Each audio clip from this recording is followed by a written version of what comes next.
Hi friends, मेरे YouTube channel पर आपका स्वागत है।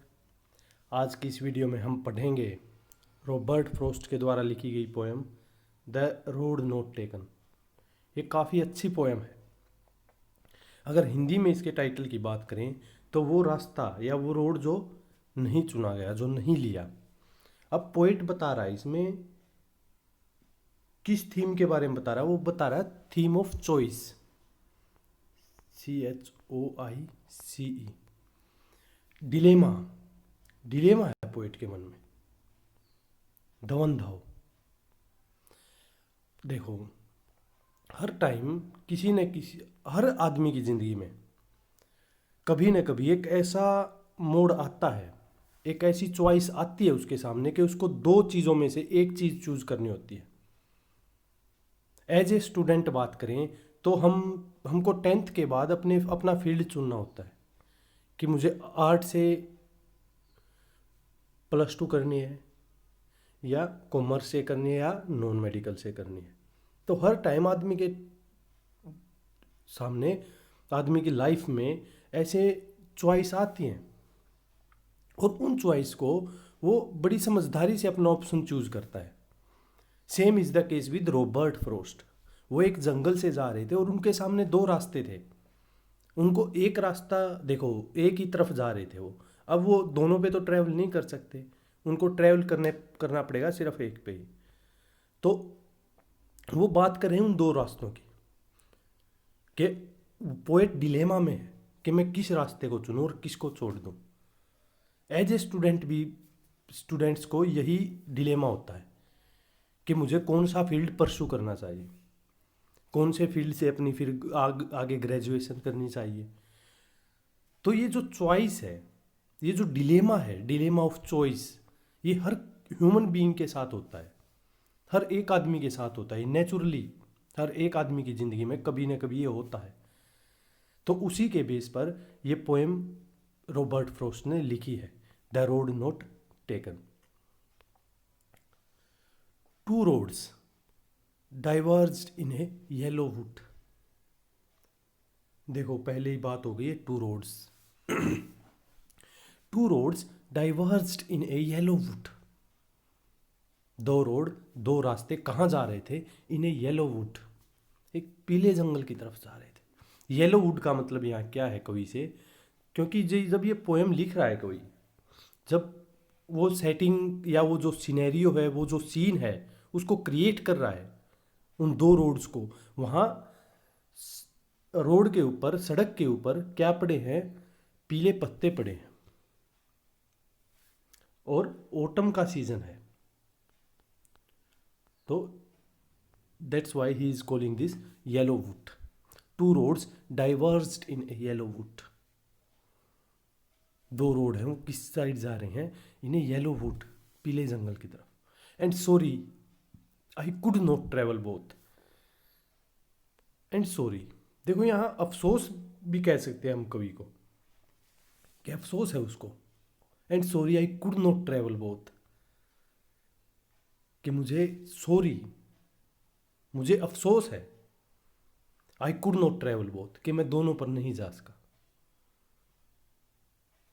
And sorry I could not travel both, कि मैं दोनों रास्तों को नहीं चुन सका। मुझे भी एक रास्ता चुनना था, मैं दोनों पे ट्रेवल नहीं कर सकता था। And be one traveller long I stood, और अकेला चलने वाला होने के कारण बी वन ट्रेवलर, एक ही रास्ता चुन सकता था मैं। लॉन्ग आई स्टूड, काफ़ी देर तक मैं वहीं खड़ा रहा। And looked down one as far as I could, और क्या देखा वहाँ खड़ा होके? And looked down one as far as I could, और मैं वहाँ खड़ा होके उनको देखता रहा, जितनी दूर तक मैं वहाँ देख सकता था। तो उस रास्ते को मैं देखता रहा। To where it bent in the undergrowth, जहाँ तक ये वो अंडर ग्रोथ, जहाँ मुड़ नहीं गया ना ये रास्ता, वहाँ तक मैं इनको देखता रहा।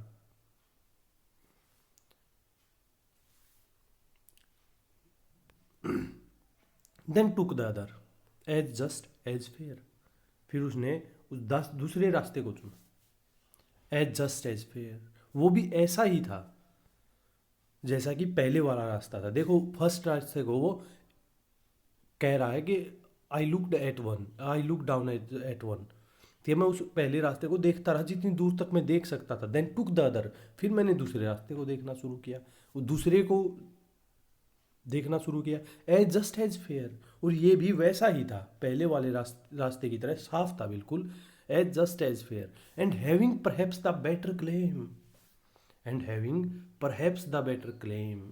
देखो, रॉबर्ट फ्रॉस्ट अपनी पोएम में आपको क्या देगा? कंट्रोवर्सी देगा, कॉन्ट्राडिक्टरी स्टेटमेंट देगा वो दोनों। वो कह रहा है कि पहले वाला रास्ता मैंने देखा, ठीक है, then took the other as just as fair, दूसरा भी सही था। जैसे फायर एंड आइस में कह रहा है ना वो रॉबर्ट फ्रॉस्ट, कि हाँ फायर से भी ख़त्म हो सकती है दुनिया, फिर कह रहा है कि दोबारा ख़त्म होगी तो आइस से भी ख़त्म हो सकती है।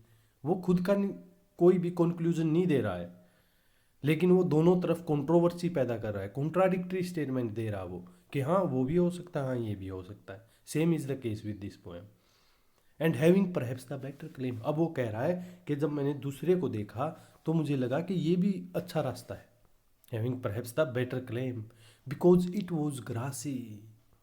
क्यों क्यों अच्छा है? बिकॉज इट वॉज ग्रासी, क्योंकि ये जो था, ये रास्ता जो था जिसको मैं दोबारा देख रहा था, दूसरा रास्ता जो था, इट वॉज ग्रासी, इस पे घास उगाई थी, एंड वॉन्टेड वियर, और इसकी साफ सफाई नहीं हुई थी, इट वॉन्टेड वियर, ये साफ सफाई चाहता था ये रास्ता।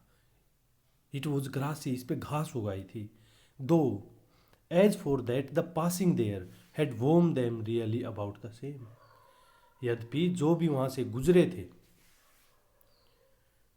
एक रास्ता बिल्कुल साफ था लेकिन दूसरे को कह रहा कोई it was grassy. Though as for that the passing there had worn them really about the same. अब फिर से वही अपनी बात पे आ गया वो, कि यद्यपि जो वहाँ से गुजरे थे, जिन्होंने वहाँ से रास्ता पार किया था, उन्होंने दोनों ही रास्तों को एक ही वे से, रियली अबाउट द सेम, एक ही तरीके से, सेम तरीके से दोनों को क्या कर दिया था। जैसे हम चलने के बाद रोड बिल्कुल अगर घास वगैरह हो तो वो साफ़ हो जाती है ना, ऐसे कह रहा है कि दोनों ही चलने वालों ने ऐसे बना दिए थे जैसे कि वहाँ से, जैसे कि वो वोन आउट हो गए, वोन them really about the same and both that morning equally ले। अब उस मॉर्निंग की बात कर रहा हूँ, सुबह की। And both that morning equally ले, और उस सुबह दोनों ही रास्ते एक साथ एक सही एक तरह से इक्वली दिख रहे थे। In leaves no step had trodden black, in leaves no step had trodden black. देखो, ओटम का सीजन है, तो ओटम का सीजन है तो जाहिर सी बात है कि पत्ते पड़े होंगे रोडों पे, दोनों रोड जो हैं उनके ऊपर पत्ते पड़े होंगे।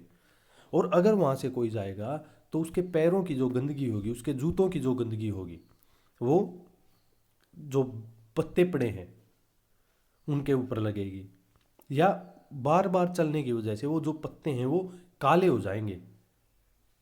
ट्रेड की ही सेकंड फॉर्म है tread, trodden, trodden. In leaves no step had trodden black.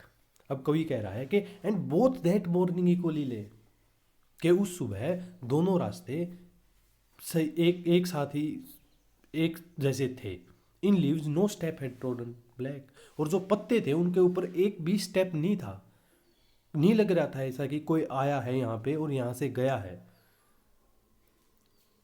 No step had trodden black, कोई भी पत्ता चलने की वजह से ब्लैक नहीं हो चुका था, काला नहीं हो चुका था। ओ, देखो ये जो वर्ड है ना, ओ, इसको हम ये भी कह सकते हैं कि वो, देखो अब जाहिर सी बात है कि वो इस पोएम को लिख रहा है कि oh I kept the first for another day. ओह दोनों सेंस में यूज किया जा सकता है। एक तो साई ऑफ रिलीफ, कि उसे राहत है क्योंकि उसने वो जो रास्ता चुना था वो उसका सही रास्ता चुना गया था, उसको अफसोस नहीं है, उसको रिपेंटेंस नहीं है किसी भी चीज़ की कि तुमने गलत रास्ता चुना और उसका परिणाम तो आज भुगत रहा है। इसको साई ऑफ रिलीफ भी कह सकते हैं कि उसको किसी भी चीज़ का कोई पछतावा नहीं है, उसने अच्छा रास्ता चुना था और सही रहा वो रास्ता चुनने में। ओह, ये भी हो सकता है कि नहीं उसने गलत रास्ता चुना। Oh I kept the first for another day, कि I kept the first for another day, जो पहला रास्ता था वो मैंने किसी अगले दिन के लिए छोड़ दिया। Oh, I kept the first for another day, yet knowing how way leads on to way.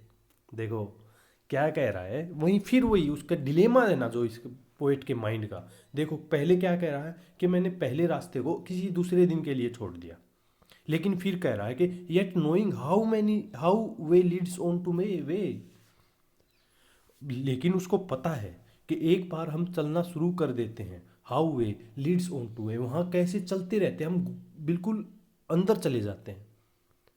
How way leads on to वे, कैसे रास्तों से रास्ते निकलते जाते हैं और हम उसी रास्ते में गुम हो जाते हैं। पोइट को पता है इस चीज़ का। पोइट कह रहा है कि मुझे पता है कि हम एक बार किसी रास्ता चुनने के बाद अगर उस रास्ते में जाते हो तो वहीं उसी रास्ते में घुल जाते हैं, लेकिन फिर भी वो कह रहा है आई kept the first for another day, कि मैंने जो पहला रास्ता था वो किसी अलग दिन के लिए चूज कर लिया। I doubt it if I should ever come back, और मैंने डाउट किया कि if I should ever come back, कि शायद ही मैं कभी वापिस आऊँगा।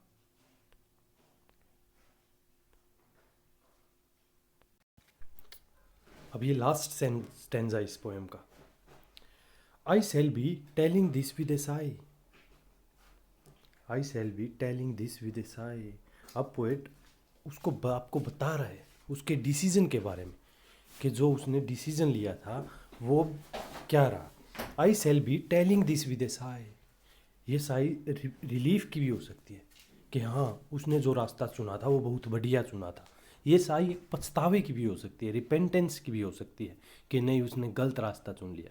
आई shall be telling this with a sigh, अब मैं बता रहा हूँ विद ए साई, एक आह के साथ आपको, somewhere edges and edges hands, कि मैं बहुत आगे जाने के बाद, देखो कोई भी रास्ता चुनता है तो उसका रिजल्ट उसको बाद में मिलता है। Somewhere edges and edges hands, काफ़ी अरसों बाद मैं तुमको एक आह के साथ बता रहा हूँ। क्या बताएगा, two roads diverged in a wood, के दो रास्ते थे जो एक जंगल की तरफ जा रहे थे। एंड आई, और जो मैं था, I took the one less travelled by, और मैंने कौन सा रास्ता चुना था, I took the one less travelled by, जिसके ऊपर से सबसे से कम चला गया था। जो रास्ता बहुत कम लोगों ने चुना था वो रास्ता मैंने चुना था। I took the one less travelled by, जिसके ऊपर से बहुत कम लोग गए थे, क्राउड्स नहीं थी जहाँ पे। देखो यहाँ भी वही फिनोमिना दे रहा है आपको रॉबर्ट फ्रॉस्ट, कि जहाँ क्राउड थी उससे अगेंस्ट रास्ता चूज किया पोइट ने।